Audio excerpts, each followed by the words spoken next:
Om Namo Narayanaya. We are continuing the chapter of living like a wife. This is about courtesans. Please keep that in mind. When the man sets out on a journey, she should make him swear that he will return quickly, and in his absence should put aside her vows of worshipping the deity, and should wear no ornaments, except those that are lucky. If the time fixed for his return has passed, she should endeavor to ascertain the real time of his return from omens, from the reports of the people, and from the positions of the planet, the moon, and the stars.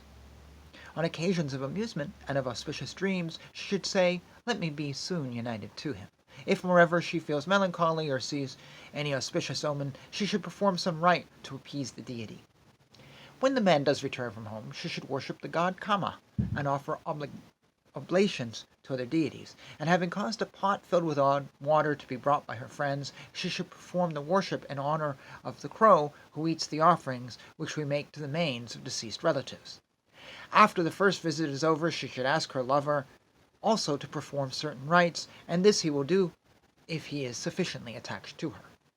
Now, a man is said to be sufficiently attached to a woman when his love is disinterested, when he has the same object in view as his beloved one, when he is quite free from any suspicion on her account, and when he is indifferent to money with regard to her.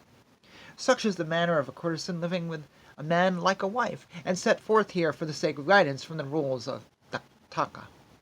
What is not laid down here should be practiced according to the custom of the people and the nature of each individual man. There are also 2 verses on the subject as follows. The extent of the love of women is not known, even to those who are the objects of their affection, on account of its subtlety, and on account of the avarice and natural intelligence of womankind. Women are hardly ever known in their true light, though they may love men, or become indifferent towards them, may give them delight, or abandon them, or may extract from them all the wealth that they may possess. Thus ends this chapter.